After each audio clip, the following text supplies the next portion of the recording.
رہتی دن کے وقت تو ہمارے لیے سفر کتنا مشکل ہو جاتا، کہیں بیٹھنا کتنا مشکل ہو جاتا. تو جگہ جگہ اللہ کی طرف سے سائے بنے ہوئے ہیں ہمارے لیے، پہاڑوں کے سائے ہیں، درختوں کے سائے ہیں. تو یہ بھی تو اللہ کی قدرت کی دلیل ہے.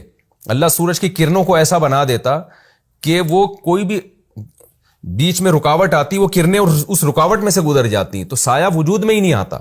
یہ تو ہم چونکہ چیزیں اپنی آنکھوں سے دیکھ رہے ہیں نا، اس لیے ہم اس کو نارمل سمجھتے ہیں اور ہم کہتے ہیں اس میں اللہ کی کیا قدرت ہے.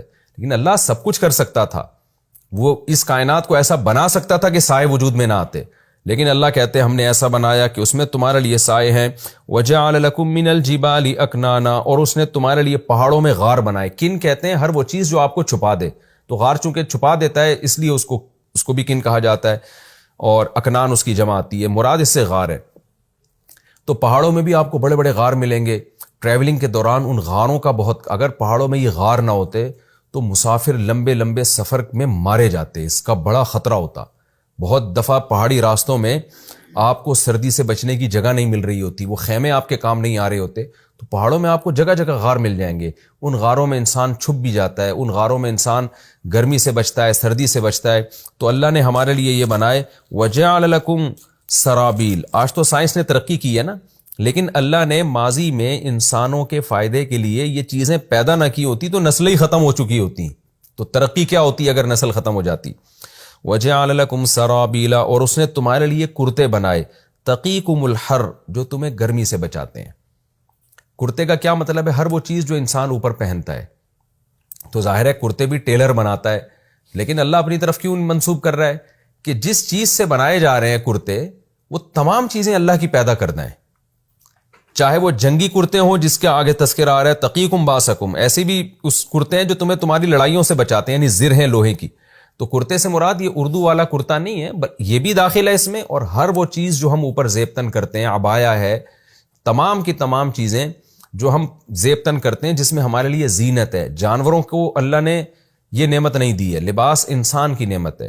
تو اللہ کہتے ہیں یہ بھی انسان نے بنایا ہے، کیونکہ اس کا جو بھی مادہ ہے وہ سب اللہ کا. کپاس اللہ نے پیدا کی ہے، اون اللہ نے پیدا کی ہے.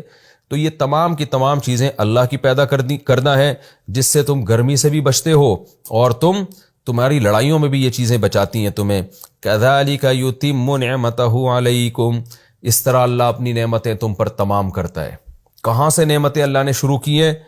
کہ ماں کے پیٹ سے تمہیں نکالا، ایک نعمت.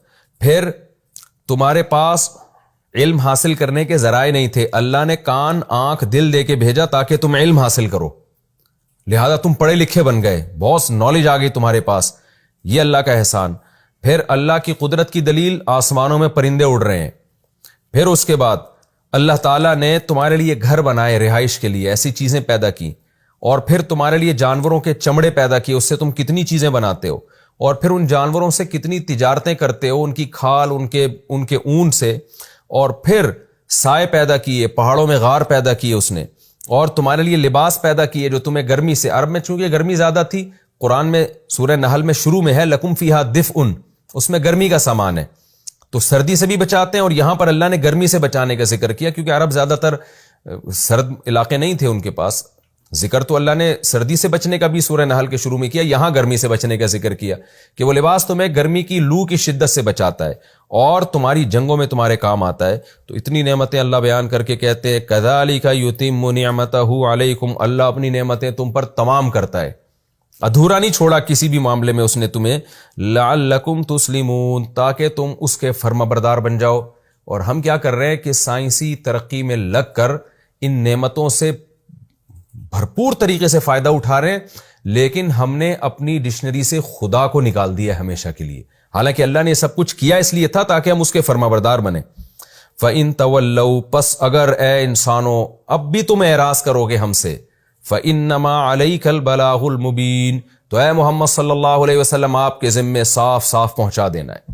کیا عجیب آیت ہے، آپ دیکھیں، یعنی بلاغ ہے، وہ نبی نے پہنچا دیا، عذاب دینے کی قدرت نبی کے پاس نہیں ہے، اور واقعی نبی پہنچا کے چلے گئے. یعرفون نعمت اللہ، یہ لوگ اللہ کی نعمت کو پہچانتے ہیں. ثم ینکرونہا، پھر اس کا انکار کرتے ہیں. انکار اور معرفت بالکل الگ الگ چیزیں ہیں. تو اب کوئی اس آیت پر اشکال کر سکتا ہے کہ اللہ ایک طرف کہہ رہا ہے کہ پہچانتے ہیں اور ایک طرف کہہ رہے ہیں نہیں پہچانتے، یعنی انکار کا مطلب نہیں پہچاننا. تو بات یہ ہے کہ حقیقت میں تو پہچانتے ہیں جب غور و فکر کرتے ہیں، عمل سے یہ ثابت کرتے ہیں کہ ہم نہیں پہچانتے.